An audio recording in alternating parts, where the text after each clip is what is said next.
네, 오늘 하나님 말씀은 구약 성경 에스라 7장 6절에서 10절까지의 말씀입니다. 구약 성경 에스라 7장 6절로 10절까지의 말씀.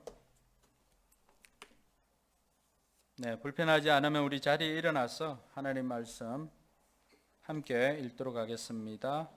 예배 시간만큼 우리가 새 번역을 새 가족들 위해서 사용하고 있습니다. 예, 같이 읽겠습니다. 바로 그 에스라가 바빌로니아에서 돌아왔다. 그는 주 이스라엘의 하나님이 주신 모세 율법에 능통한 학자이다. 주 하나님이 그를 잘 보살피셨으므로 왕은 에스라가 요청하는 것은 무엇이나 다 주었다. 아닥사스다 왕 7년에 일부 이스라엘 자손들과 몇몇 제사장들과 레위 사람들과 노래하는 사람들과 성전 문지기들과 성전 막 일꾼들이 예루살렘으로 올라올 때에 에스라도 그들과 함께 올라왔다. 그가 예루살렘에 다한 것은 왕이 다스린 지 7년이 되던 해의 다섯째 달이다. 그가 바빌로니아를 떠난 것은 첫째 달 초하루이다. 하나님이 그를 잘 보살펴 주셔서 다섯째 달 초하루에 예루살렘에 닿을 수 있었다. 에스라는 주님의 율법을 깊이 연구하고 지켰으며 또한 이스라엘 사람들에게 율례와 규례를 가르치는 일에 헌신하였다. 아멘. 네, 앞뒤 좌우로 한번 5사람씩 주목 인사하면서 하늘 복 많이 받으시기 바랍니다. 한번 인사해 주시기 바랍니다.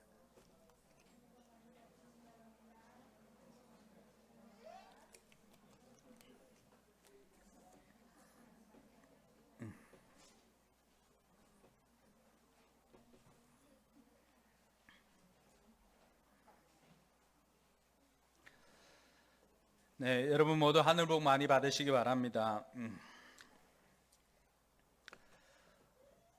네, 마스크를 끼고 있다가 벗기만 해도 이렇게 편하고 호흡하기가 좋은데 하루빨리 이 코로나가 끝나기를 소망합니다.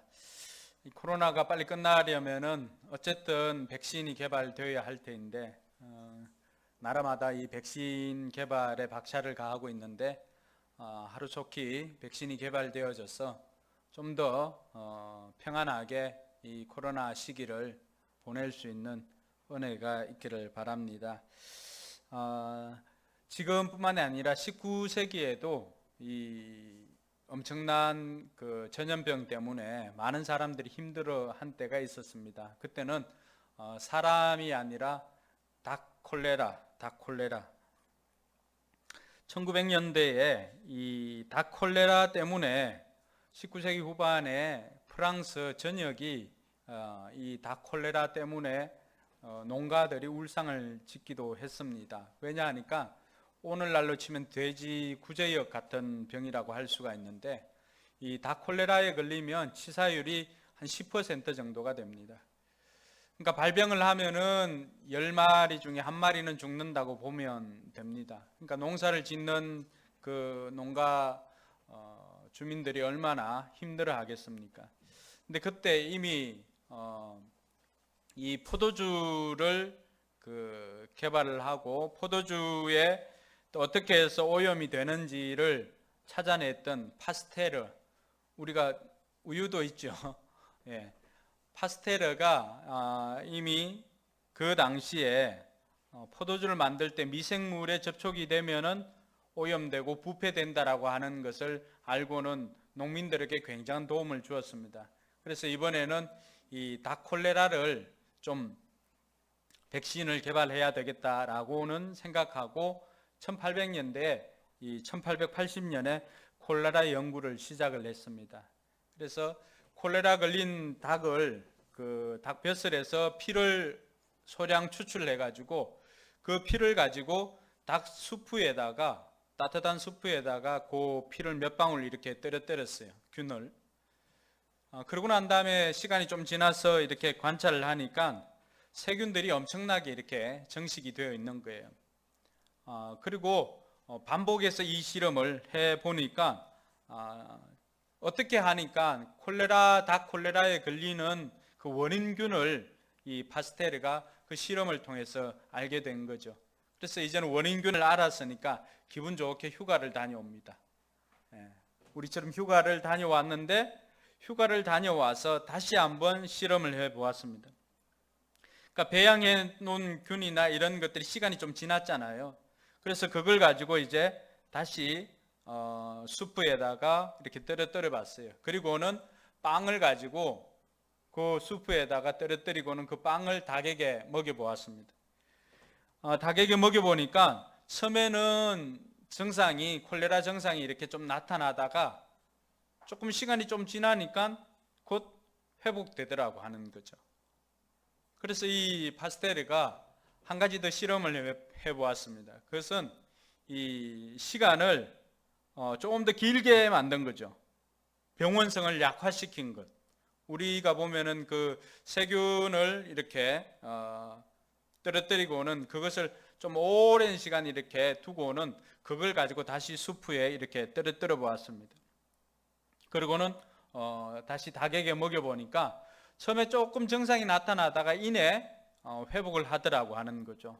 그래서 거기에서 이 파스테르가 그걸 가지고 그 다음에 닭 콜레라균 병원성을 약화시킨 다음에 접종을 하니까 이제는 감염되어도 더 이상 아무런 증상이 나타나지 않더라고 하는 거죠. 그래서 만든 백신, 닭 콜레라 백신을 이 파스테르가 만들었습니다. 물론 이것뿐만이 아니라 탄저균도 탄저 백신도 만들고 또 개에게 물린 그 광견병, 그 광견병에 대한 백신도 만들게 되었습니다. 탄저균이나 탄저 백신이나 이 닭 콜레라 같은 경우는 세균인데 광견병은 지금 우리가 그 코로나처럼 바이러스거든요, 바이러스. 그래서 이러한 것들을 이 파스테르가 백신을 개발하게 되었는데 그가 이 백신을 개발하고 난 다음에 한 이야기가 있습니다. 그 이야기가 오늘 우리의 주제와 비슷한 것 같아서 그 이야기를 가지고 왔는데 예방접종 원리를 발견한 사람은 제니라고 하는 사람이었는데 그 원리를 가지고 실제로 백신을 개발한 사람은 파스테르였습니다. 이 파스테르가 어떤 이야기를 하냐 그러면은 기회는 준비된 사람에게만 온다라고 하는 그 이야기를 합니다. 특별히 이 관찰 분야의 경우는 그 발견의 기회는 항상 그것을 준비하고 있는 사람에게만 발견이 되더라고 하는 거죠. 그러니까 하나님의 일도 마찬가지입니다. 파스테르가 자기의 그 개발하는 일이나 관찰하는 것이나 연구하는 것만 준비된 사람에게 기회가 오는 것이 아니라 말씀을 보니까 하나님의 일도 하나님께서 준비한 사람에게만 그 기회를 주더라고 하는 것을 알 수가 있습니다. 여러분, 하나님 앞에 쓰인 사람들의 공통점이 뭘까요? 이스라엘 백성들을 출애굽시켰던 모세 40여 년 동안이나 준비를 하였습니다. 하나님께서 믿음의 조상으로 세워주었던 아브라함도 마찬가지입니다. 수십 년을 하나님께서 준비시켜 주었습니다. 요셉은 어떨까요? 요셉은 이집트 총리가 되어서 자기 이스라엘 백성들을 다시금 가나안 땅으로 이끌어 가는데 그 일을 위해서 하나님께서 모세를 애굽의 종으로부터 시작해서 총리에까지 이르도록 하나님께서 다 준비시켜 주었던 것을 볼 수가 있습니다. 하나님의 일들을 감당할 때도 하나님께서는 그냥 아무 사람에게나 그 일들을 맡겨주시는 것이 아니라 그 일을 위해서 오랜 시간 준비한 사람에게 하나님께서는 일을 맡겨주신다는 사실입니다. 하나님께서는 하나님의 계획을 가지고 하나님의 큰 그림 속에 어떤 일을 생각할 때 그 일을 위해서 먼저 하시는 것은 사람을 찾는다라고 하는 것입니다. 하나님께서 이스라엘 백성들을 애굽으로 이끌어낼 때도 모세를 이미 오랜 시간을 준비하였고 또 이스라엘 백성들이 애굽에 있었을 때 요셉을 통하여서 그 사람들이 애굽에서 안정을 가지고 또 자리를 잡을 때까지 요셉을 준비시켜서 그 일을 행했던 것을 볼 수가 있습니다. 오늘 우리가 읽었던 말씀의 그 배경이 되는 것은 이스라엘 백성들이 하나님 앞에 범죄함으로 말미암아 BC 586년에 느부갓네살 왕에 의해 바벨론으로 다 포로로 잡혀갑니다. 나라가 멸망 지경에 이르게 된 거죠.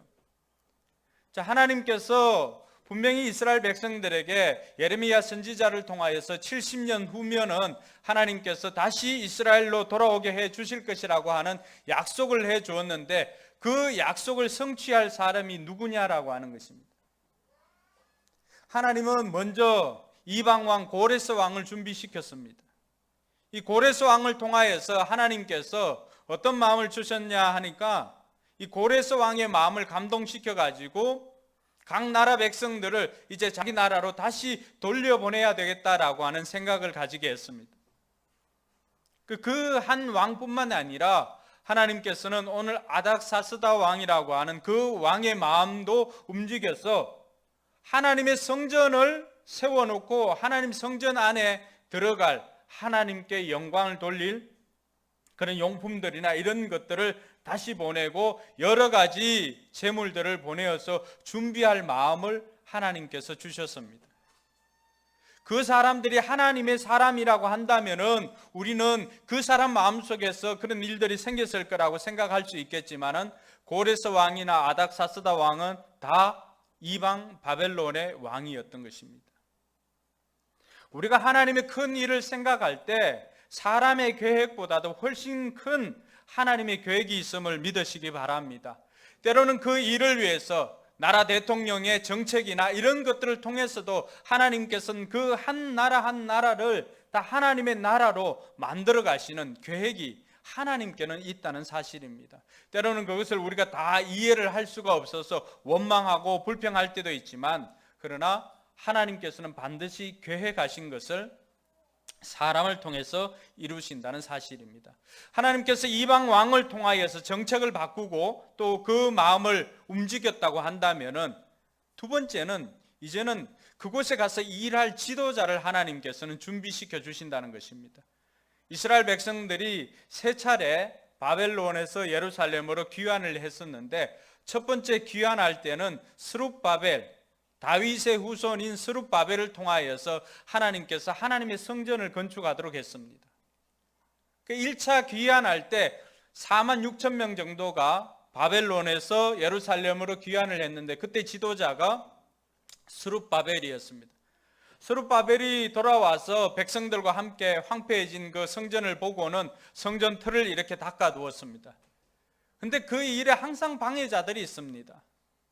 대적자들이 이 성전 건축하는 것을 방해하니까 무려 16년 동안이나 터만 닦아놓고, 땅 다지기만 하고 터만 닦아놓고 거기에는 잡초가 생기고, 사람들은 그 자리에서 아이고 우리가 이렇게 한다고 뭐 우리 먹을 게 생기겠나라고 하면서 사람들은 자기 일에, 자기 집을 짓는 일에 바쁘기 시작했습니다. 하나님의 성전을 짓기 위해서 귀환했던 1차 포로자들이 하나님의 성전을 짓기 위해서 틀을 닦아놓고 반대가 생기자 그들은 자신의 생업에 집중하기 시작했습니다. 이때 당시 아무리 생업에서 수고해도 거두어 드리는 대로 주머니에 남는 것이 아니라, 학개 선지자의 표현을 빌리면 구멍 뚫어진 전대에 돈을 넣는 것과 같았다고 합니다. 분명히 벌어들이는 것은 뭐 1억이든 2억이든 많이 버는 것 같은데, 근데 남아있는 것을 보니까 남은 게 없어요.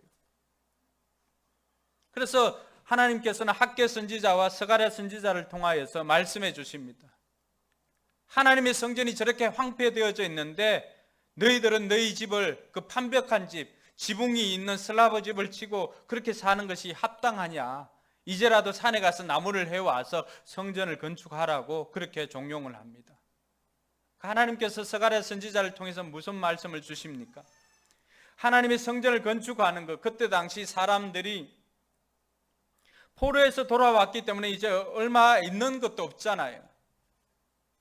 하나님께서 그때 스가랴 선지자를 주신 말씀이 있습니다. 이는 힘으로도 안 되고 능으로도 안 되고 뭘로 된다고 했습니까? 여호와의 신으로 말미암아 되느니라. 큰 산아 네가 무엇이냐? 스룹바벨 앞에서 평지가 되리라. 그렇게 말씀해 주십니다. 아무것도 없지만은 스룹바벨이 보기에는 성전을 건축한다라고 하는 것은 마치 큰 산과 같은, 북한산의 앞에 있는 것과 같은 이런 느낌이었을 것입니다. 어떻게 내가 이 일을 할 수 있을까 고민을 했지만 하나님께서 주신 말씀은, 네가 보기엔 저렇게 큰 산과도 같지만은 그러나 하나님의 영이 임하면, 하나님의 영으로 하면은 저 큰 산도 평지가 될 것이라고 말씀해 주었습니다.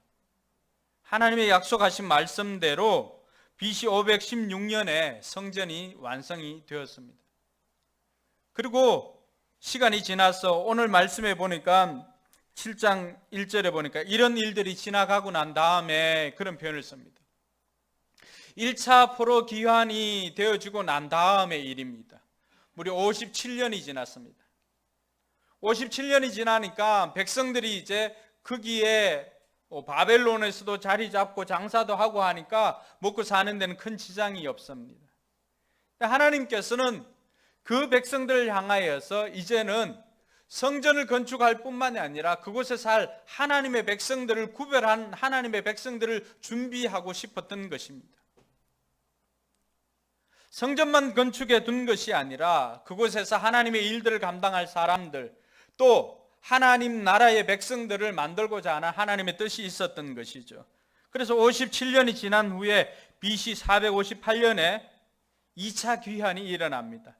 이번에 그 지도자는 에스라라고 하는 지도자를 세워서 1500명과 더불어서 귀환을 시킵니다.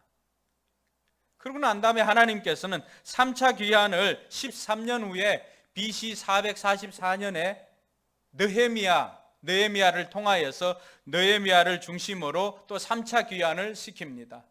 3차 귀환 때는 뭘 했습니까? 느헤미야를 통해서 무너진 예루살렘 성벽을 다 재건합니다. 그리고 그곳에 살고 있는 백성들의 경제적인 것들이나 또 아니면 일상들을 회복합니다.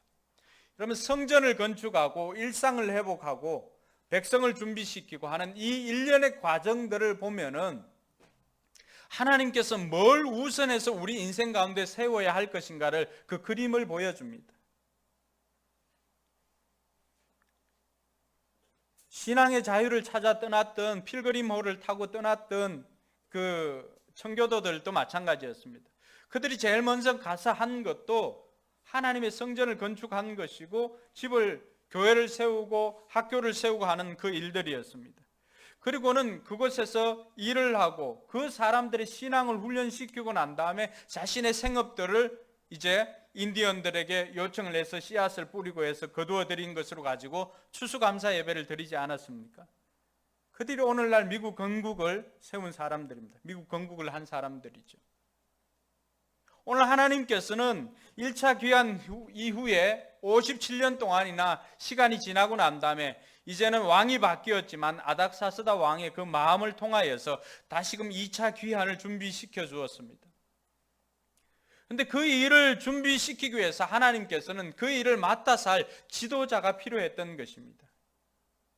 하나님께서는 다른 하나님의 지도자를 세우는 일처럼 이 에스라를 하나님의 지도자로 2차 귀환을 위한 지도자로 하나님께서는 불러주셨다는 사실입니다. 왜 하나님께서 이 에스라를 필요로 했을까? 그때 당시 시대적인 배경을 좀 살펴보면은 우리가 알 수가 있습니다. 에스라 9장 1절과 2절에 보니까 그때 당시의 상황들을 이렇게 이야기하고 있습니다. 같이 읽습니다. 이러한 일들을 마친 다음에 지도자들이 나에게 와서 말하였다. 이스라엘 백성은 제사장이나 레위 사람들마저도 이방 백성과 관계를 끊지 않고 가나안 사람과 헷 사람과 브리스 사람과 여부스 사람과 암몬 사람과 모압 사람과 이집트 사람과 아모리 사람이 하는 역겨운 일을 따라서 합니다. 이방 사람의 딸을 아내로 또는 며느리로 맞아들였으므로 주변의 여러 족속의 피가 거룩한 핏줄에 섞여갑니다. 지도자와 관리라는 자들이 오히려 이러한 일에 앞장을 섭니다. 하나님께서 2차 포로 귀환을 앞두고 57년이 지난 다음에 다시 돌아와서 그 백성들을 보니까 그 백성들이 이방 사람들이 하는 것처럼 믿는 사람들과 결혼을 하는 것이 아니라 아모리 사람이나 그 당시에 주변의 이방 사람들이 결혼을 하는 그 풍습을 그대로 따라서 하나님의 백성들이 이방 결혼을 하고 있더라고 하는 것입니다. 하나님께서 하나님의 백성들에게 주신 말씀이 무엇입니까? 종자도 섞어서 뿌리지 말라라고 할 정도로 하나님께서는 믿지 않는 사람들과 멍에를 같이 매는 것조차도 하나님께서는 허락지 않았습니다. 이것은 하나님께서 복음의 순수함을 지키기 위해서, 하나님의 백성들의 그 순수한 것들을 지키기 위해서 하나님께서는 그렇게 가르쳐 주었던 것입니다. 그런데 1차 성전을 건축하고 난 다음에 3차 느헤미야가 성벽 재건을 하는데 하나님께서 보니까 그 땅에 살아갈 백성들을 보니까 거룩한 백성들의 정체성을 다 잃어버리고 만 것입니다. 하나님의 백성의 정체성을 가진 채로 살아가는 백성들이 주변을 보니까 별로 없는 거예요. 지도자라고 할 수 있는 제사장이나 관리자들, 그들의 자녀들도 보니까 그들조차도 이방 사람들과 똑같이 자기 자녀들을 믿지 않는 사람과 결혼시키는 일들이 비일비재하게 일어났던 것입니다. 그것을 보고하고 있는 거예요.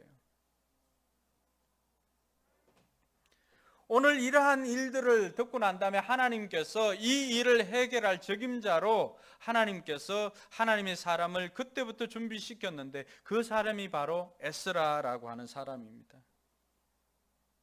우리가 알고 있는 이 에스라 선지자는 어떤 사람입니까? 오늘 말씀 7장 1절에서 5절까지는 에스라의 혈통적인 것들을 소개하고 있는데 그는 아론의 후손입니다. 아론은 누구예요? 모세와 아론 할 때 그 아론입니다. 그러니까 에스라는 아론의 후손으로서 아론의 16대 손인데 대제사장 가문입니다. 대제사장 가문들, 대제사장들은 뭘 해야 돼요? 하나님 앞에 성전을 예배를 드리는 일뿐만이 아니라 그 사람들이 해야 할 중요한 일은 하나님의 율법을, 하나님의 말씀을 가르치는 일을 해야 합니다. 예배를 인도하는 것뿐만이 아니라 말씀을 가르치는 일을 해야 합니다. 그 일에 정통한 사람이 누구다라고 하는 것을 가르쳐 주는데 이 에스라야말로 이 일을 할 적임자라고 하면서 하나님께서 그 사람을 준비시켜 온 것들을 이야기해 주십니다. 그 이름의 뜻은, 에스라라고 하는 이름의 뜻은 하나님께서 여호와가 도우신다라고 하는 뜻입니다. 하나님께서 이 사람을 어떻게 준비시켰습니까? 오늘 6절 말씀에 보니까 6절과 9절에 반복되어져 있는 것들이 나오는데 하나님께서 이 에스라를 어떻게 합니까? 하나님이 그를 잘 보살펴 주었으므로, 우리 개역 개정에 보니까 그의 하나님의 여호와의 도우심을 입은 자 이렇게 표현하고 있습니다. 그러면 혈통적으로 소개하고 난 다음에 혈통적으로 아론의 후손인 대제사장의 후손이다라고 소개를 하고 이어지는 7장 6절에서 그는 혈통으로만 그렇게 하나님의 도우심을 받는 것이 아니라 실제로도 그 사람이 하는 일, 모든 일들 가운데 하나님의 도우심이 있는 자, 그렇게 소개하고 있습니다. 에스라가 하는 모든 일에는 하나님께서 그 일을 잘 보살펴 줍니다. 이 잘 보살펴 준다라고 하는 것이 세상 사람들은 오히려 잘 이해를 해요. 근데 우리가 이해할 때는 그게 뭐지? 이렇게 이해할 때가 있는데 우리 용어로 표현하면은 하나님의 은혜를 많이 받은 자 이렇게 표현합니다. 이해가 되시나요? 에스라는 하나님의 은혜를 경험한 사람입니다. 하나님께서 이 에스라를 통하여서 에스라가 하는 모든 일들 가운데 하나님의 도우심이 있습니다. 그 하나님의 도우심이 구체적으로 나타난 것이 27절과 28절인데 그것을 통해서 이 에스라는 하나님을 찬양합니다. 먼저 보니까 같이 한번 읽어볼까요? 주 우리 조상의 하나님을 찬양하리라. 하나님은 왕에게 예루살렘에 있는 주님의 성전을 영화롭게 하려는 마음을 주셨다. 나에게 자비를 베푸셔서 내가 왕과 보좌관들과 권세 있는 고관들에게 총애를 받게 해주셨다. 주 나의 하나님이 이처럼 나를 돌보아 주심으로 나는 힘을 얻어서 이스라엘 백성 가운데서 지도자들을 불러 모아 함께 예루살렘으로 올라올 수 있었다. 여러분, 이 에스라가 어떻게 하나님의 도우심을 받나 그러면은 27절에는 하나님께서 그 왕의 마음을 만져주십니다. 이방 왕이, 여러분, 예수 믿지 않는 기업체 사장이 너 그 교회 세우라고 하면서 수십억을 주는 것과 똑같은 거예요. 그것도 하나님께서 그 사람의 마음을 움직여 주었기 때문에 가능하더라고 하는 거죠. 뿐만 아니라 28절에 보니까 이방 왕뿐만이 아니라 그런 왕과 권세자들에게 총애를 받게 해 주었습니다. 여러분, 하나님의 일들을 감당하는 특별한 리더들의 공통적인 특징이 뭡니까? 요셉은 어떤 사람이었습니까? 하나님과 함께 할 뿐만이 아니라 바로가 너무너무 좋아했죠. 다니엘은 어떻습니까? 하나님께도 인정받을 뿐만이 아니라 이방왕 느부갓네살 왕도 다니엘을 너무너무 좋아했죠. 아브라함은 어떻습니까? 에스라는 어떻습니까? 느헤미야는 어때요? 다 이 사람들은 그때 왕의 신하로 있었지만 이 사람들의 특징이 무엇입니까? 하나님의 관계가 특별했을 뿐만이 아니라 왕으로부터 총애를 입었던 사람들입니다. 그러니까 이 사람들이 무슨 일을 하려고 하면은 하나님께서 도와주실 뿐만이 아니라 그 하나님의 도우심의 실제적인 일들은 누가 감당했습니까? 이방 왕들이, 이 사람들이 성전을 짓든지 성벽을 건축하든지 그 모든 비용이나 들어가는 자재나 이런 것들은 누가 다 공급해 주었습니까? 왕들이 다 공급해 주었습니다. 저는 여러분의 인생에 또 우리 교회에 이런 은혜가 있기를 주님의 이름으로 축복합니다.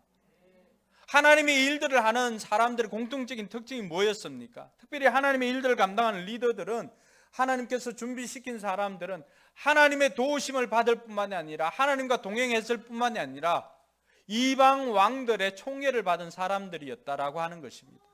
이것은 여러분들이 일하고 있는 직장이나 여러분들이 하고 있는 사업장에서도 여러분들이 인정받을 필요가 있다라고 하는 것입니다.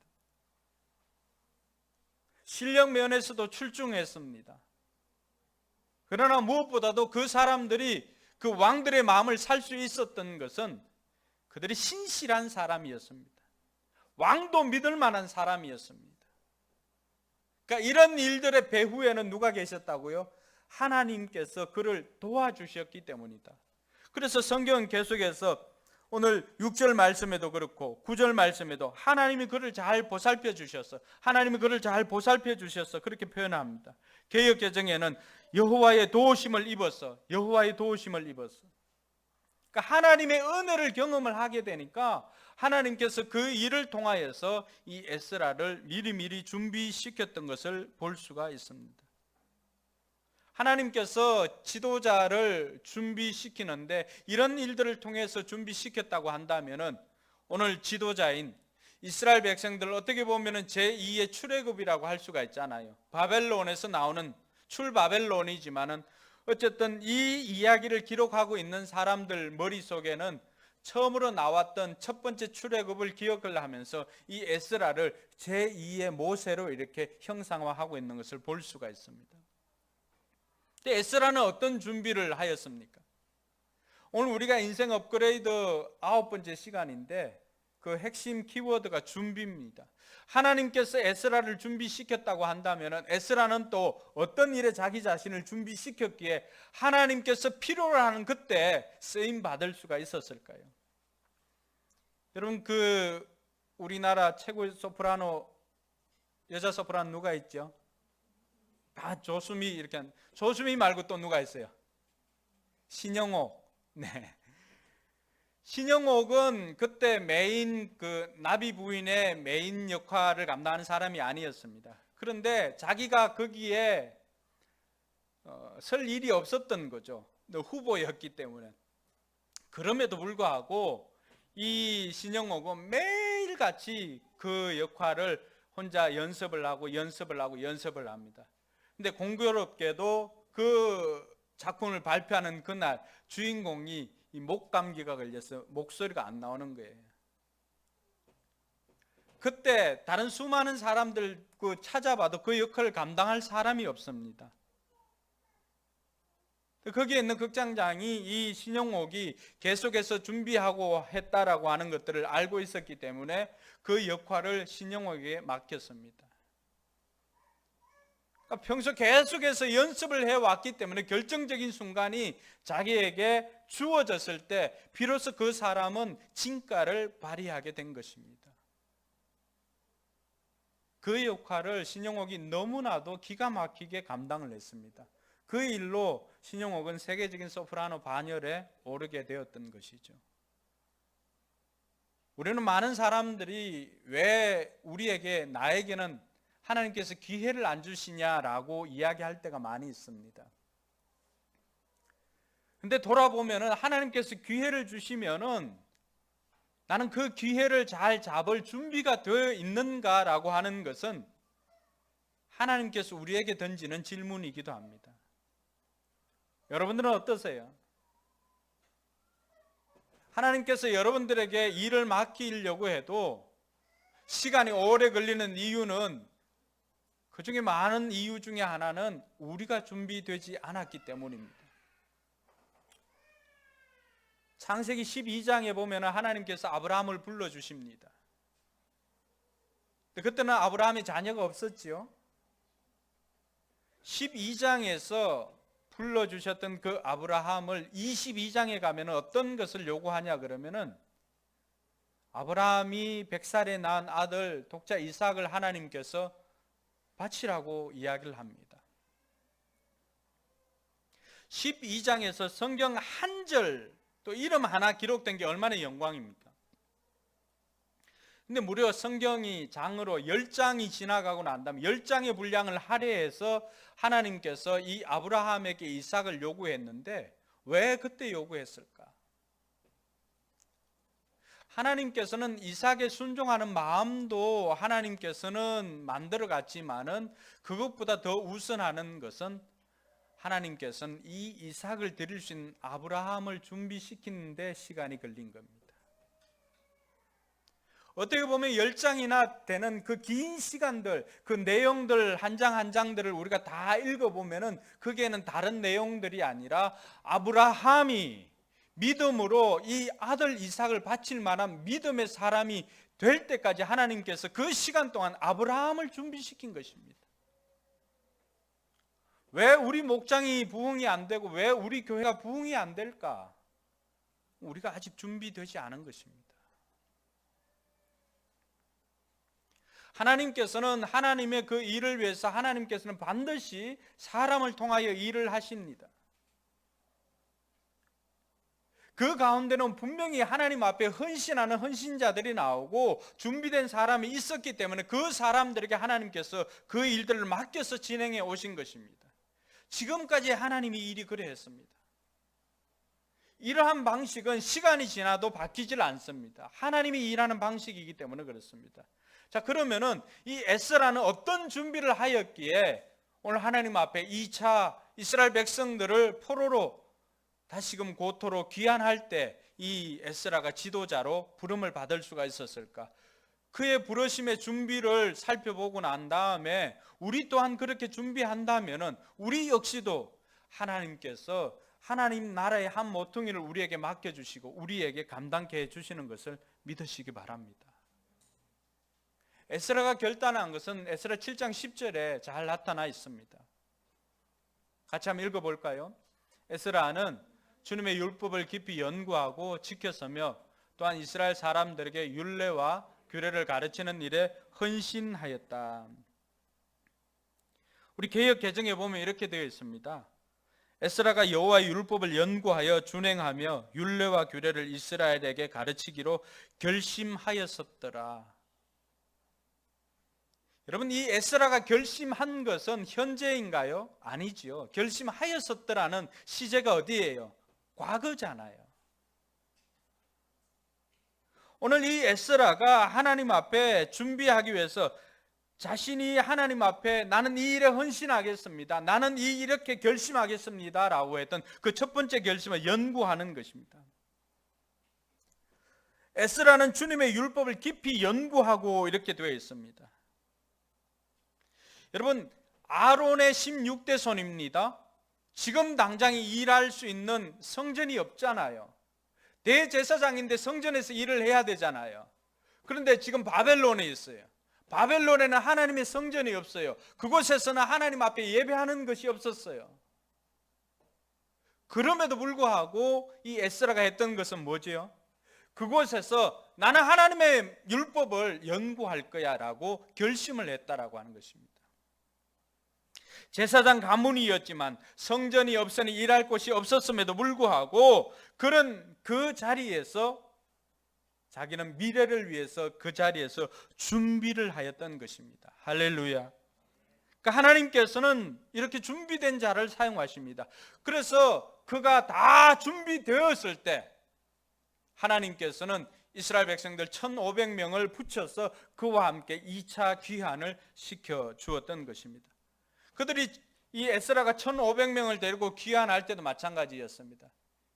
에스라가 다른 것들은 다 왕이 줬지만은 오는 길이 멀잖아요. 수백 킬로가 걸리는데 그 직선 거리로 아마 한 800킬로가 정도가 됩니다. 근데 수많은 적들이 있을 수가 있잖아요. 근데 에스라가 뭘 요청을 하지 않았냐 그러면은 군사와 이 장병들을 요청하지 않았어요. 그것만큼 도저히 내가 부끄러워서 구하지를 못했다. 그런데 우리가 어떻게 하겠는가 라고 하면서 그들이 아하와 강변에 1500명이 다 모였습니다. 그리고 그 자리에서 에스라가 이제 우리가 다른 것은 다 있지만 군인이 없다. 그리고 군사도 없고 군마도 없으니까 우리가 여기에서 금식하자 라고 하면서 아하와 강변에서 그들이 금식하며 기도를 합니다.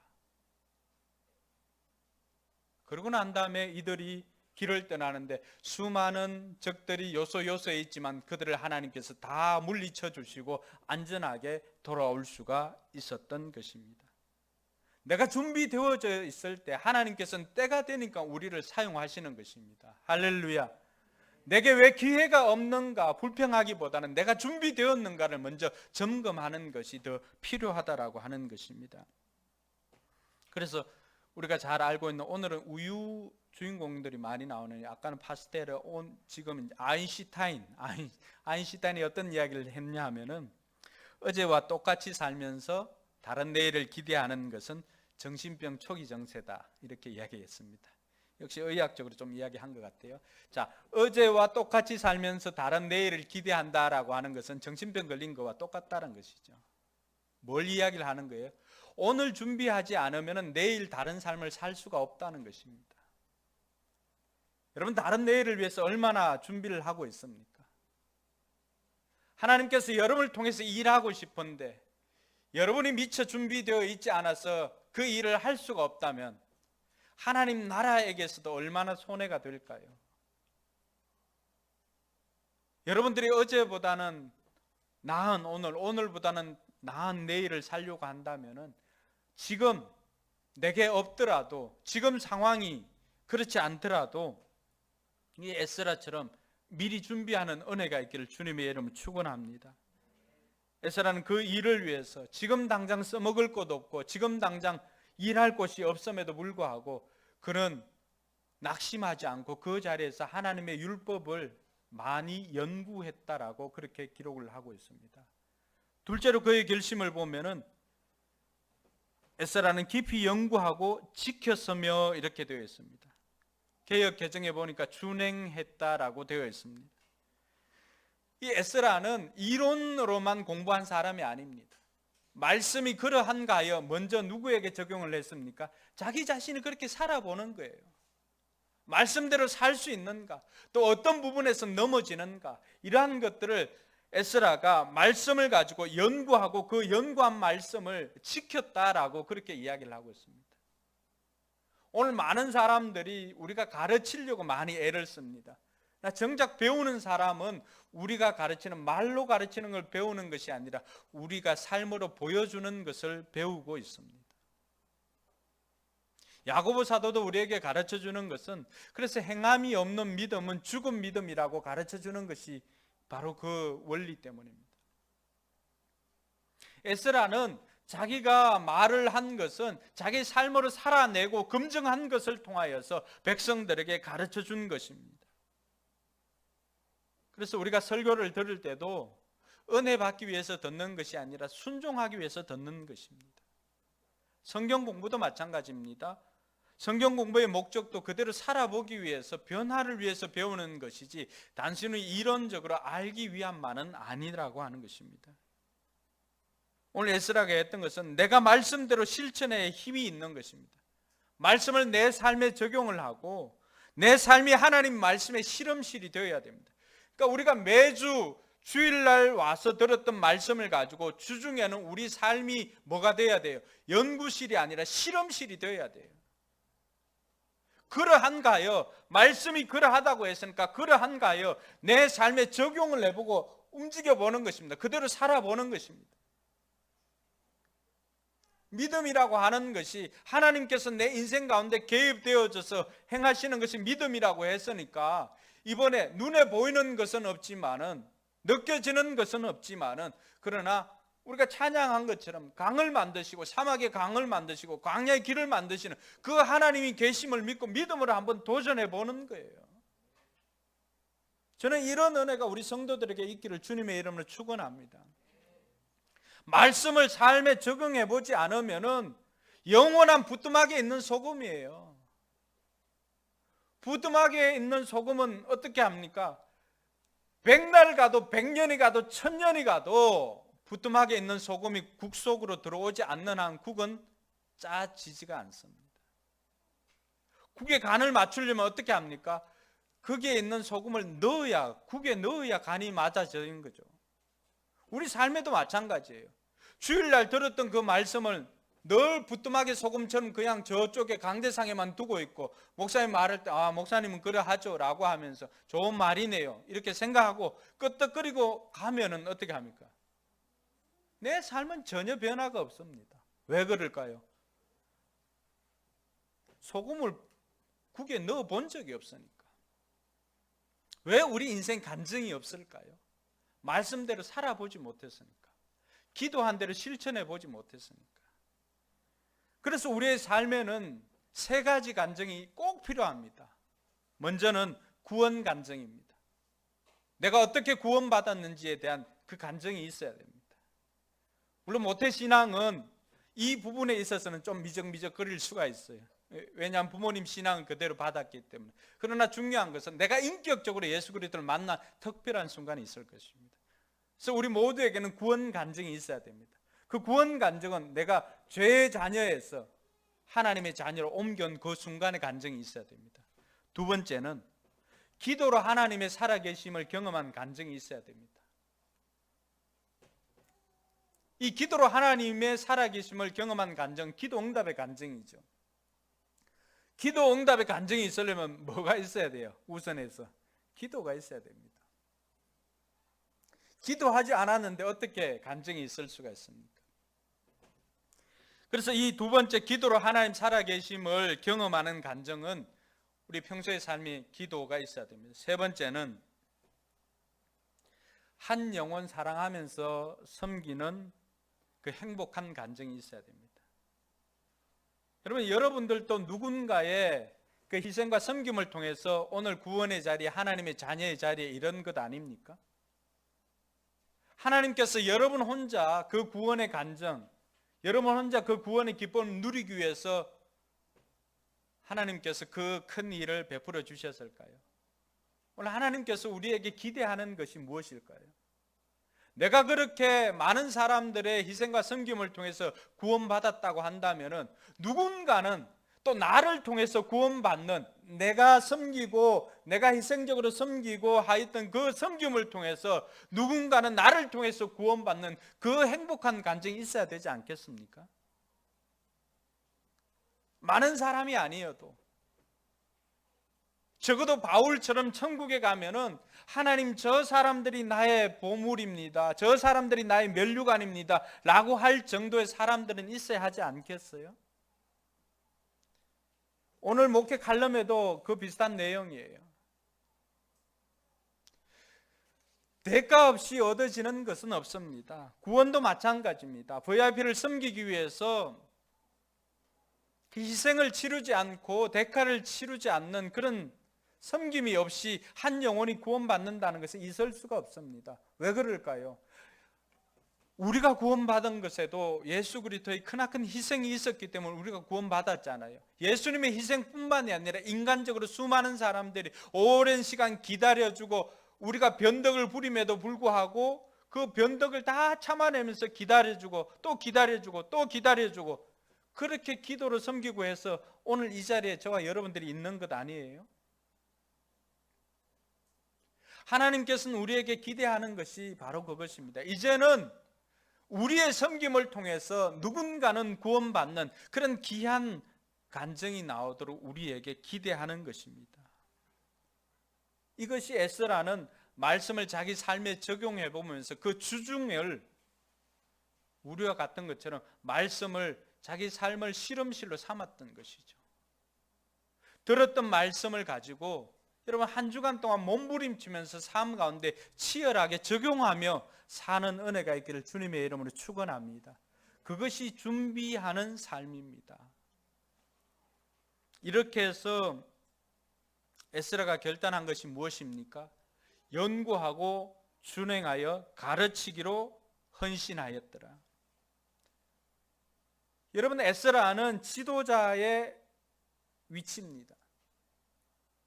하나님께서 이 에스라를 준비시켰을 때 에스라는 하나님의 그 마음을 알고는 자기가 말씀을 연구하고 삶으로 살아내고 그 삶으로 가르치기로 결단을 했다라고 하는 것입니다. 그래서 하나님께서는 1차 귀환 때는 성전을 건축하고 3차 귀환 때는 성벽을 건축했습니다. 근데 이 2차 귀환 때는 뭐가 필요할까요? 하드웨어를 다 만들어 놓고는 뭐가 필요해요? 소프트웨어가 필요하잖아요. 그 소프트웨어를 누구에게 맡겼다고요? 에스라에게 맡겼다는 거예요. 지금 우리는 어떤 시점일까요? 어떤 사람은 1차 귀환 때 하드웨어를 만드는 데 쓰임 받을 사람이 있을 거예요.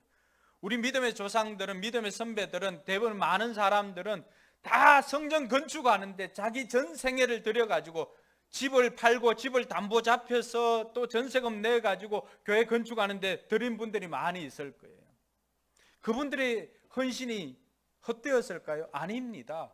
그들의 자녀들이 사는 모습을 보면 그 헌신이 결코 헛되지 않았다는 것을 우리는 알 수가 있습니다. 물론 그곳에서 있는 목회자들의 또 뭐 잘못이나 또 교회 행정의 잘못으로 인해서 교회 건물만 번듯하게 세워놓는 경우도 있습니다. 그러니까 하나님께서 1차적으로 그런 성전을 건축하는데 필요한 사람들, 헌신하는 사람들도 준비시켜 주십니다. 그런데 지금은 어느 때일까요? 하나님께서는 지금 이 시대야말로 이방 사람들과 결혼을 하고 하나님의 백성들의 정체성이 사라진 이 시대야말로 에스라와 같이 하나님의 사람으로서 거룩한 정체성을 가진 사람들을 준비시키는 기간이 아닐까요? 여러분, 무엇이 소망입니까? 하나님께서는 많은 사람들을 성벽을 만드는데, 성전을 만드는데도 다 필요했습니다.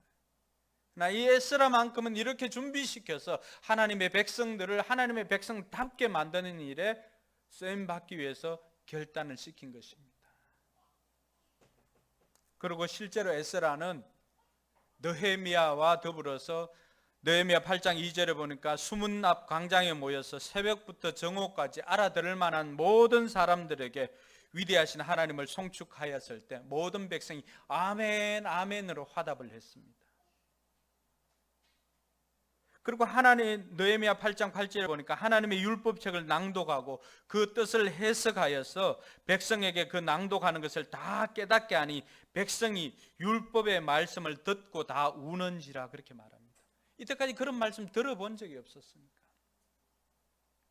느헤미야와 에스라가 그런 이야기를 합니다. 오늘은 성일이니까 울지 마라, 오늘은 기뻐해라 라고 가르쳐 줍니다.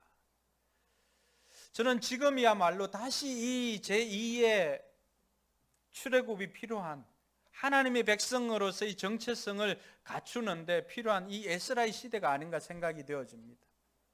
왜냐 하니까 이 에스라 7장 10절은 하나님께서 저를 부르신 말씀이기 때문이기도 합니다. 제가 부름받은 것은 성전을 건축하는 것이나 성벽을 짓는 것이 아니라 하나님의 말씀을 연구하여서 지키고 그리고 가르치기로 결심하는 일에, 가르치는 일에 헌신하기로 결심했기 때문입니다. 이러한 것들이 에스라가 이미 일이 시작되기도 전에 과거에 이 일을 결심하였었다라고 하는 것입니다. 그리고 자기는 준비를 한 거예요.